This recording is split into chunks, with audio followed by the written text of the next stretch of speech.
పుణ్యమూర్తుల దివ్యగాథల నుంచి ఈ రోజున కబీర్ దాసుని గురించి ఏం చెప్పారో విందాం. భక్త కబీర్ దాసు క్రీస్తు శకం 1455 సంవత్సరంలో జన్మించాడని చరిత్రకారులు అంటారు. కానీ అతనిని కన్న తల్లిదండ్రులు ఎవరో స్పష్టంగా తెలియదు. అతని జన్మ రహస్యాన్ని గురించి ఈ క్రింద విధంగా ఒక ప్రచారం ఉంది. ఒక రోజున శ్రీ మహావిష్ణువు లక్ష్మీదేవితో ముచ్చటిస్తూ ఉన్నాడు. కాశీక్షేత్రంలో రామానంద స్వామి అనే సాధువు ఉన్నాడు. అతడు పరమ భక్తుడు. అతనికి అతన్ని అందరూ కొనియాడేవాళ్ళు అనమాట. ఆ రామానంద స్వామి ఆ పరమ భక్తుడి గురించి పొగిడాడు మహావిష్ణువు. అందుకని శ్రీలక్ష్మీదేవి ఆయనను పరీక్షించదలుచుకుంది ఆ రామానందుని. రామానంద స్వామి గంగా నదిలో స్నానం చేసి దైవ దర్శనం కొరకు దేవాలయానికి పోతూ ఉన్న సమయంలో శ్రీ మహాలక్ష్మీదేవి తన మాయా ప్రభావంతో మార్గ మధ్యలో ఒక సుందరమైన గులాబీ తోటని సృష్టించింది. రామానంద స్వామి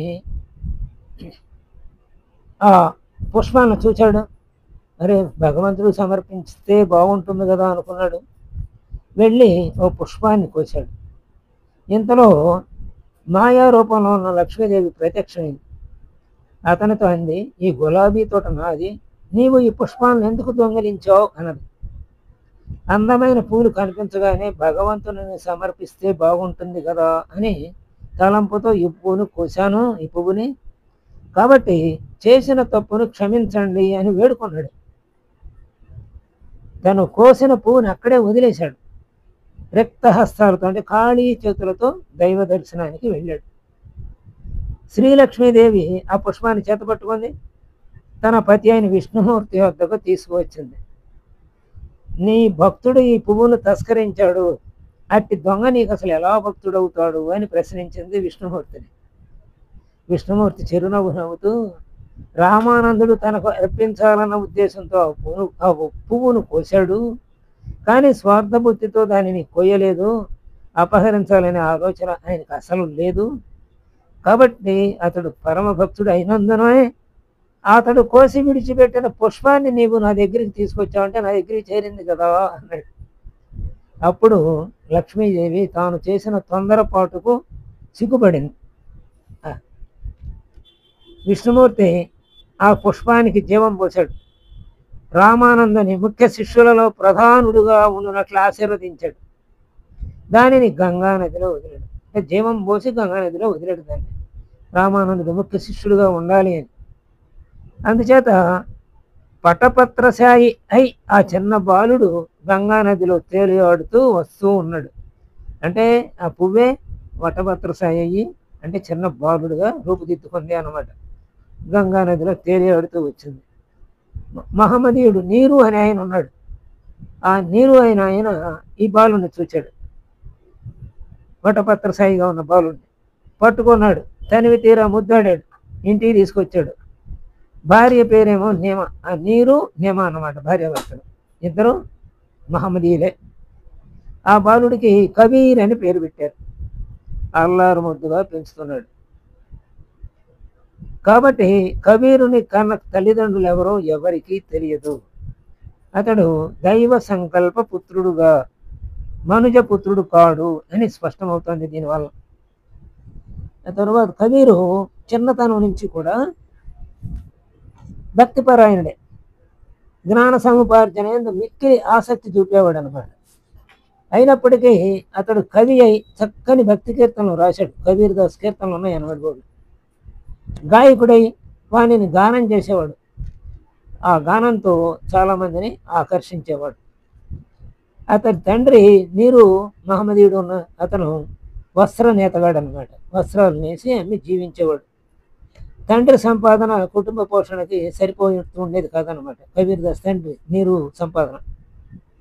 వీటి పరిస్థితిలో కబీర్ దాస్ బాల్యంలోనే తండ్రి చనిపోగా కుటుంబ భారం అంతా కూడా తండ్రిపై కబీర్ దాస్ పై పడింది.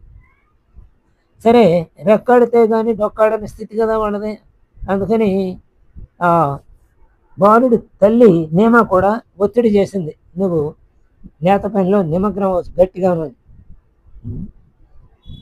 అలా గత్యంతరం లేక ఇక బట్టలు లేచి బజారులో అమ్మి కుటుంబ పోషణకి పూనుకున్నాడు.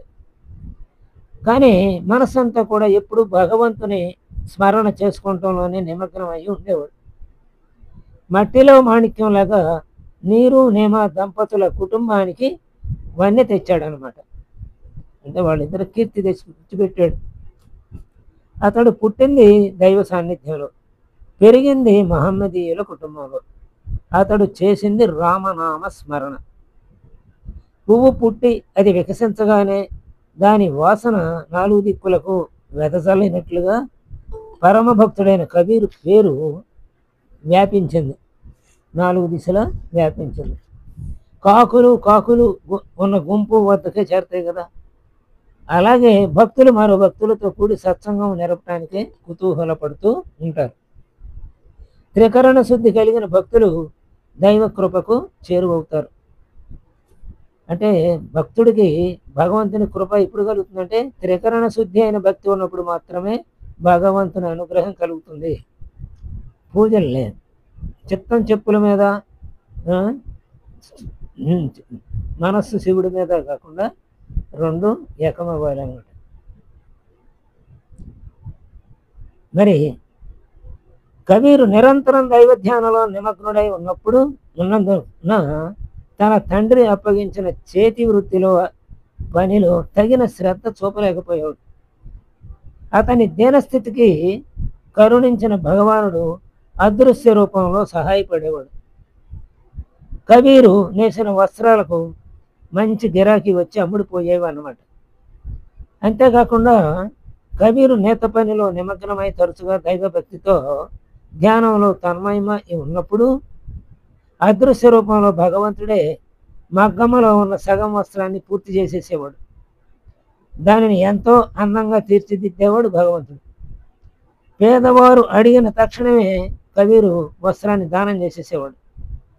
తాను నేసిన వస్త్రాలను అమ్మటకు అంగడికి తీసుకువెళితే అక్కడ కూడా పరధ్యానంలోనే ఉండాడు. ఒక రోజున భగవంతుడు బ్రాహ్మణ వేష రూపంలో కబీరు వద్దకు వచ్చాడు. వస్త్రం ఇవ్వమని అడిగాడు. వెంటనే ఆలోచించకుండా వస్త్రం ఇచ్చేశాడు. అయ్యో మా ఇంటి సంగతి ఏంటి, మా ఇంటికి మరి గడుస్తుందో ఇల్లు వాడు అని ఆలోచించేవాడు కాదన్నమాట. ఎవరు అడిగినా ముందు వస్త్రదానం చేసేసేవాడు, అడిగిన వాళ్ళకి ఇచ్చేవాడు అనమాట. ఆ బ్రాహ్మణుడు కబీరింటి వద్దకు వచ్చి అతని తల్లితో ఏమన్నాడంటే, నీ కుమారుడు పేదలకు వస్త్రదానం చేస్తున్నాడు అని చెప్పాడు. మళ్ళీ అంటే బ్రాహ్మణ రూపంలో వచ్చిన విష్ణువే మళ్ళీ ఆ మాట తల్లితో చెప్పాడు. అంతేగాక అంగడిలో పరధ్యానంగా ఉంటున్నాడని కూడా ఒక సాడీ చెప్పాడు తల్లితోటి. మరి తల్లి కోపం వచ్చింది. కబీర్ ఇంటికి రాగానే కర్రను తీసుకొని కసి తీరా కొట్టింది. ఆ దెబ్బలకు కబీర్ ఏం చెల్లించాల. అయితే పితరులు చెప్పిన బ్రాహ్మణుడు ఉన్నాడు కదా, సాడీలు చెప్పిన బ్రాహ్మణుడు దెబ్బలు తగినాయి. అంటే మరి ఆయన విష్ణుమూర్తి ఆ రూపంలో వచ్చాడు కదా, అంటే భగవంతుడు ఏం చేస్తాడు, భక్తుల బాధలన్నిటినీ ఆయనే భరిస్తాడు కదా. కాబట్టి కబీర్ కర్రతో తీసుకొట్టిన ఆ అమ్మ కొట్టిన దెబ్బలన్నీ ఆ బ్రాహ్మణుడికి వాకులు తల్లి. అందుకని బ్రాహ్మణుడు ఆ దెబ్బలకి తట్టుకొని హరిచాడు అనమాట. తీరా చూస్తే ఆ బ్రాహ్మణుడి శరీరంపై వాతలు పడ్డాయి అనమాట. భగవంతుడు భక్తుని తనతో సమానంగా చూసుకుంటాడు ఎప్పుడు. అందువలన తన భక్తుడిపై పడిన దెబ్బలు తానే స్వీకరించాడు. ఈ రహస్యం మరి సామాన్యులకు తెలియదు, అజ్ఞానులకు. అంతేకాకుండా ఆ మరుక్షణంలోనే బ్రాహ్మడు శ్రీరామచంద్రమూర్తిగా దర్శనమిచ్చాడు. కబీరు మరియు అతని తల్లి నేమ ఇద్దరు కూడా ఆయా రూపాన్ని దర్శించుకుని ధన్యులయ్యారు. అయితే ఆ తరువాత బ్రాహ్మడు అదృశ్యమయ్యాడు. తల్లి మరల మాయలో పడింది, మాయ ఆవహించింది అనమాట తల్లికి. తనయుని పరధ్యానము భక్తి నుండి మరల్చుటకు వివాహం చేస్తే బాగుంటుందని ఆలోచన చేసింది. లోయి అనే అమ్మాయితో కబీర్కి వివాహం చేశారు. కబీర్ వివాహం చేసినప్పటి నుంచి కూడా అతడిలో నుండి ఉన్న దైవభక్తి ఏం తగ్గల. అనతి కాలంలోనే ఆ పుణ్య దంపతులకి ఒక పుత్రుడు పుట్టాడు. అంటే లోయి కబీర్ దాసులకు. అతని పేరు కమాల్ అని పెట్టారు. భర్తకు తగిన భార్య ఈ లోయి కూడా. ఈమె కూడా మంచి భక్తురాలు అనమాట. భర్త అడుగుజాడల్లో అలా నడుస్తూ ఉండేది. అతిథి అభ్యాగతుల సత్కార విషయంలో ఎలాంటి లోటు లేకుండా చూసుకుంటూ ఉండేది. ఇలా ఉంటే ఒకరోజు రాత్రి సమయంలో కబీర్ దాస్ ఇంటికి కొందరు సాధువులు వచ్చారు. కబీర్ దాసు భార్యతో వచ్చిన వారికి వంట తయారు చేయమని చెప్పాడు. వచ్చిన వారితో భక్తి విషయాల గురించి ముచ్చటిస్తూ ఉన్నాడు. వచ్చిన అతిథులకు వంట చేయటం కోసం ఇంటిలో ఏమీ లేవు సరుకులు, పైసా కూడా లేదు చేతిలో. మరి వంట ఎలా చేయాలి అని ఆలోచిస్తోంది భార్య. మరి అతిథులతో సంభాషిస్తున్నాడు. ఈ విషయం భర్తకు చెప్తే భర్త బాధపడతాడు, అందుకని చెప్పడం ఇష్టం లేదు ఆమెకి. ఇక సంతకం వెళ్ళి సరుకులు తీసుకొని అప్పు అడిగి తీసుకొద్దాం ఇలా అనుకుని బయలుదేరింది. అప్పటికి మరి రాత్రిపూట కదా వచ్చింది అతిథులు. అప్పటికే కొట్లన్నీ మూసేసి ఉన్నాయన్నమాట దుకాణాలు. అయితే ఒక దుకాణం ఇంకా మూసివేసి లేదు, అప్పుడే మూసివేయబోటానికి సిద్ధంగా ఉంది. అప్పుడు అక్కడికి వెళ్ళింది ఈ కబీర్ దాస్ భార్య లోయి. విషయం అంతా దుకాణదారుకు చెప్పి కబీర్ దాసు వచ్చిన ఆ సాధువుతోటి ఆ బృందంతో మాట్లాడుతున్నాడు వ్యక్తి విషయాలు. వంట చేయమని భార్యతో చెప్పాడు. భార్య వెంటనే ఆ విషయంలో తర్జన అంటే డబ్బులు లేవు, సరుకులు లేవు. అందుకని తర్జన భర్జన పడుతూ చివరికి ఆయనకి చెప్పటం ఇష్టం లేక ఆయన ఎందుకులే ఇప్పుడు ఆయనకు భక్తి మాటలకు అంతరాయం కలిగించడం ఎందుకులే అని చెప్పి ఊరుకొని తానే అప్పు తీసుకొద్దామని బయలుదేరి అంగడిలోకి వెళ్ళింది. అన్ని అంగడిలో మూసేసి ఉన్నాయి. ఒక అంగడి మూసేయబోతుండగా ఆ అంగడి దగ్గరికి వెళ్ళింది అనమాట. ఆయన పేరు అంగడి యజమాని పేరు తులసి సేట్. ఆయన సరుకులు ఇవ్వమని కోరింది ఆయన. ఈమె అందసందాలను చూచాడు. ఆయనకి దుర్బుద్ధి పుట్టింది. నీవు నా కోరికను తీరిస్తే నీకు ప్రతిఫలంగా ఇస్తాను అన్నాడు. అయితే ఆమెకి ఆశ్చర్యం వేసింది. కొంతసేపు మాట్లాడలేకపోయింది. తర్వాత ఏమందంటే, నేను అపవిత్రురాలినై వెళ్ళి వాళ్ళకి వండి పెట్టడం కంటే సరుకులు తీసుకుని వెళ్ళి వాళ్ళకి వండి పెట్టిన తర్వాత మీ దగ్గరికి వస్తాను అన్నది. ఆయన నమ్మాడు ఆమె మాటలు. సరేనని సరుకులు ఇచ్చి పంపించాడు. ఆ తర్వాత సాధువులకి చక్కగా సత్కారం చేశారు. భర్త మాట నిలబెట్టినందుకు చాలా సంతోషించింది. అయితే భర్త కూడా చాలా పూడుతున్నాడు ఆమె. ఏమంటే ఆమె కళ్ళంటే బొట్ట నీళ్లు కారుతున్నాయి. ఎందుకు ఇంత దుఃఖిస్తున్నావు అని కారణం ఏంటి అని అడిగాడు భర్త. విషయం తెలియజెప్పింది. అప్పుడు అరే అంత మాట ఇచ్చావు కాబట్టి ఆ మాటని నువ్వు నిలబెట్టుకోవాలి, కాబట్టి వెళ్ళి ఆ సేటు దగ్గరికి వెళ్ళు అని చెప్పాడు. అయితే జోరున వాన కురుస్తుంది. అప్పుడు ఆ వానలో మరి తడిసి వెళ్ళటం కష్టం కాబట్టి తానే గొడుగు తీసుకుని ఆ గొడుగు పట్టుకుని తన భార్యని తీసుకెళ్ళి ఆ సేటు ఇంటి దగ్గర వెళ్ళారు. ఆ సేటు ఇంటి తలుపు కొట్టారు. సేటుకి ఆశ్చర్యం వేసింది ఆమెను చూసి. ఎలా వచ్చావు ఈ వానలో అని అడిగాడు.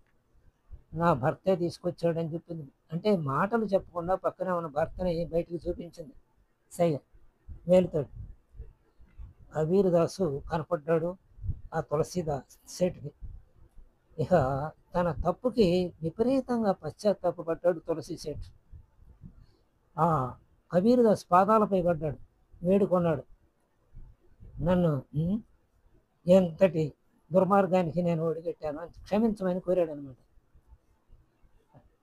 అంటే పరాయి భార్యను కోరితే రావణాసురుడికి ఏమైందో అదే అవుతుంది అని తెలిసినప్పుడు. అయితే ఇక్కడ శిక్ష ఆ రకంగా పడలేదు, మానసిక పరివర్తన వచ్చిందనమాట. ఇలా ఉండగా ఇంకొక పరీక్ష ఈ కబీర్ దాస్కి. ఒక రోజున జ్ఞానదేవ నామదేవుడు అనే ఇద్దరు మహాభక్తులు అనమాట తీర్థయాత్రలు చేస్తూ కాశీనగరానికి వచ్చారు. కబీర్ దాస్ గృహానికి వచ్చారు అతిథులుగా. వారిని చూచి కబీర్ దాసు పరమానంద భరితుడయ్యాడు. ఆ భక్తులు రాత్రి వచ్చినందున వారికి అతిథి సత్కారాలు ఇవ్వటంకు ఇంటిలో తగిన సరుకులు ఇప్పుడు కూడా లేవు. అప్పుడు నిద్రడికి వెళ్ళైన దుకాణాలన్నీ మూసేసి ఉన్నాయి. కబీర్దాస్ తన కుమారుని వెంట తీసుకొని సరుకులు తేవటానికి వెళ్ళాడు. అన్నీ సరే, సంతలో దుకాణాలన్నీ మూసివేసి ఉన్నాయి కాబట్టి ఒక దుకాణానికి కన్నం వేశాడు. దాని ద్వారా కుమారుని లోపలికి పంపించాడు. తనకు కావలసిన సరుకులు మాత్రం తీసుకున్నాడు ఆ కుమారుడు. ఇంతలో పెద్ద శబ్దం అయింది. దుకాణ యజమాని నిద్ర నుండి లేచాడు. కమాల్ దుకాణం నుండి బయటకు రావడానికి ముందుగా ఆ వచ్చిన దారి అంటే ఆ కన్నం నుంచి తలదూర్చాడు. దుకాణం యజమాని ఏమో దొంగలు అన్నాడు. వెంటనే కబీర్దాస్ కుమారుడు ఏమన్నాడంటే, ఆ 2 కళ్ళు లోపల ఉన్నాయి, బయటకు తల వచ్చింది గోడ కన్నం నుంచి. అందుకని ఆ 2 కళ్ళు కొట్టుకున్నాడు దుకాణం యజమాని.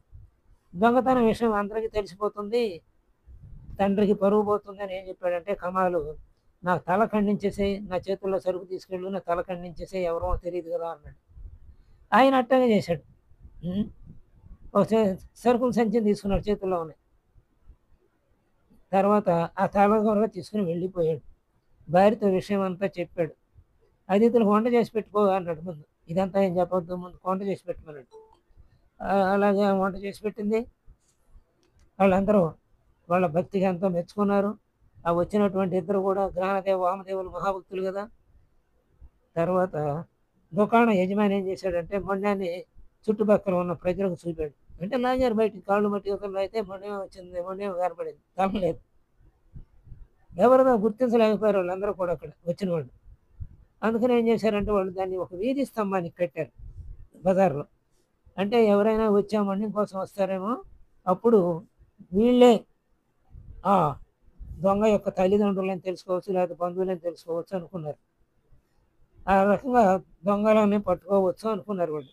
అయితే మరుసటి రోజు ఉదయం జ్ఞానదేవ నామదేవులు భక్త సమాజంతో కూడి నగర సంకీర్తన చేస్తూ అటు వచ్చారు. ఆయన్ని కట్టేసిన చోటుకి ఆ వీధి గుండా వెళ్తున్నారు అనమాట. ఇంతలో భక్తుల సంకీర్తన వినిన మొండెం ఏం చేసిందంటే 2 చేతులు ఆ మొండెనికి ఉన్నాయి కదా, ఆ చేతులు జోడించి భక్తులకు నమస్కరించింది. తర్వాత సంకీర్తనకి అనుకూలంగా చేతులు తాళం వేస్తున్నాయి. జ్ఞానదేవు వామదేవులు ఇద్దరు కూడా దృశ్యాన్ని చూచారు, ఆశ్చర్యపోయారు. జ్ఞానదేవుడు అప్పుడు తన దివ్య దృష్టితో విషయం అంతటిని గ్రహించాడు. వెంటనే కబీర్దాస్ ధర్మపతి అయిన లోయిని పిలువనంపుకున్నాడు, అక్కడ పిలిపించాడు. ఆమెతో చెప్పాడు అనమాట. కమాల్ శిరస్సును తెప్పించాడు. నామదేవుడు ఆ శిరస్సును మొండానికి అంటించాడు. భగవన్ నామ కీర్తన చేశారు. కమాల్ సజీవుడయ్యాడు. ఈ రకంగా భారతదేశంలో 14, 15 శతాబ్దాల్లో, అంటే నేను 1455 సుమారుగా అని చెప్పారు కదా, అంటే 14, 15 శతాబ్దాల కాలంలో అనేక మంది మహాభక్తులు జన్మించారు భారతదేశంలో. వాళ్ళ మహిమలు సామాన్యమైనవి కావన్నమాట. ఆ రకంగా సజీవుడైనటువంటి కమాల్ పరుగున వచ్చి జ్ఞానదేవుల వారికి నామదేవుల వారికి సాష్టాంగ పాదాభివందనం చేశాడు. అక్కడ ఉన్న ప్రజలందరూ కూడా ఈ దృశ్యం చూసి మిక్కిలి ఆశ్చర్యపడ్డారు. కబీర్దాస్ రామనామ స్మరణ యొక్క ప్రభావం తెలుపుతూ భక్తుల హృదయాలలో నామస్మరణ మహిమ అనే దీపాన్ని వెలిగించాడు కబీర్దాస్. వృద్ధాప్య దశలో భక్తుల సమక్షంలో రామనామ స్మరణ అనే సంగీతాన్ని ఆలపిస్తూనే భగవంతుడిలో లీనమయ్యాడు. దివంగతుడైన కబీర్దాస్ మృతదేహానికి అంత్యక్రియలు చేయాలి. అటు ముస్లిం అని వాళ్ళు, ఇటు హిందూ అని వాళ్ళు. వీళ్ళేమో దహనం చేయాలని, వాళ్ళేమో పాతి పెట్టాలని, గోరి కట్టాలని తగలాడుకుంటున్నారు. ఇంతలో భగవంతుడే సాధు రూపంలో వచ్చాడు. జరిగిన విషయంలో తెలుసుకున్నాడు. జరిగిన విషయాన్ని తెలుసుకుని, ఒక పని చేయండి, ఈ శవాన్ని 2 ముక్కలు చేయండి, ఒక ముక్క మీరు చేసుకెళ్ళి మీ ఆచారం ప్రకారం చేయండి, మిగతా వాళ్ళు వాళ్ళ ఆచార ప్రకారం చేస్తారు అన్నాడు. అని ఆయన మృతదేహాన్ని సమీపించి మృతదేహం మీద ఉన్న వస్త్రాన్ని తొలగించాడు ఆ సాధు. వెంటనే అక్కడ కబీర్దాస్ కనపడ పూలు కనపడ్డాయి దట్టంగా. ఆ పుష్పాలను పోగు చేసి వాళ్ళలో సగమేమో ఒక ముస్లింలకు ఇచ్చాడు, ఒక సగమేమో హిందువులకు ఇచ్చాడు. ముస్లింలేమో వాటిని పాతి పెట్టారు, హిందువులేమో వాటిని పోగు చేసి హిందువులుగా వాళ్ళు దహనం చేశారు. ఆ ప్రకారంగా కబీర్దాసుకి కర్మకాండ జరిగిందన్నమాట. అంటే పువ్వుగా జన్మించాడు, మళ్ళీ పువ్వుగానే లీనమయ్యాడు. కుల మత వర్గ విభేదాలకు వైషమ్యాలకు కబీరు అతీతుడు. కబీరు సూక్తులు, బోధలు అన్నీ కూడా హిందూ మహమ్మదీయుల సమైక్యత భావాలను ప్రస్ఫుటింపజేస్తాయి. రామ్ రహీములు, కాశీ మక్కాలు అన్నీ అతనికి సమానమని ఆ మహనీయుడు చెప్పాడు. విగ్రహారాధన ఖండించాడు. నిశ్చల నిర్మల భక్తి మాత్రమే భగవద్ అనుగ్రహానికి మార్గం అన్నాడు. భగవంతుడు ఒక్కడే అని నీ హిందూ ముస్లింలు అందరూ పూజింపదగిన వాడని చెప్పాడు. ఇది ఆ మహనీయుని విశాల దృక్పథం. ఈయన చెప్పకముందు హిందువులు అలాంటి భావనలోనే ఉన్నారు. ఈయన చెప్పిన తర్వాత అదే భావన కొనసాగించారు. కానీ ముస్లింలు అంతకుముందు ఆ భావనలో లేరు, ఇప్పటికీ ఆ భావనలో లేరు ముస్లింలు. కాబట్టి ఎంతమంది మహానుభావులు వచ్చి ఇక్కడ ఎన్ని బోధలు చేసినా హిందువుల స్థాయి అందరికంటే పై స్థాయి అని మనం చెప్పుకోవచ్చు. ఎందుకంటే అందరిలో ఆత్మని, భగవంతుడిని చూసేది హిందువులే. వాడు చూడరు. ఎవరు చెప్పి కబీర్ దాస్ కాదు, ఇంకోడు కాదు. వాళ్ళ సొంతవాడు వచ్చి వాళ్ళ రూపంలో వచ్చి వాళ్ళ ఇంట్లో వచ్చిన వాడిని కూడా వాళ్ళు బహిష్కరిస్తారు, కానీ వాళ్ళు పొరపాటును కూడా వినరు. మరి పెద్ద దురదృష్టమేది. అయితే ఇది ఆ భగవంతుని దివ్య ప్రణాళికలో ఒక భాగమేమో అనిపిస్తుంది ఒక్కొక్కసారి. ఇలా వాళ్ళు మూర్ఖంగా ప్రవర్తించడం కూడా అంతేనేమో అనిపిస్తుంది. మరి జై విజయులు ఆ 3 జన్మలు రాక్షసులుగా ఎత్తి వాళ్ళు ఎలా మూర్ఖంగా ప్రవర్తించారో అలాగే వీళ్ళు కూడా అంత మూర్ఖంగా ఆ ఎడారి మతాలు 2 అలా ప్రవర్తిస్తూనే ఉన్నాయి ఇంకాను. అయినా వచ్చిన వాళ్ళందరూ మనకే చెప్తారు సలహాలు. ఏది అన్ని చోట్ల భగవంతుడు ఉన్నాడు, అంతటా ఒకటేనండి. కాబట్టి మరి వాళ్ళు కూడా మారి ఏ రోజుకి సర్వమత సమానత్వం వస్తుందో అప్పుడు ప్రపంచంలో చక్కని శాంతి ఏర్పడుతుంది, అందులో సందేహం లేదు. కాబట్టి కబీర్ దాస్ లాంటి మహామహులు కూడా ఈ ఈ భావని మార్చలేకపోయారే అని అప్పుడప్పుడు ఒక అనిపిస్తుంటుంది. స్వస్తి.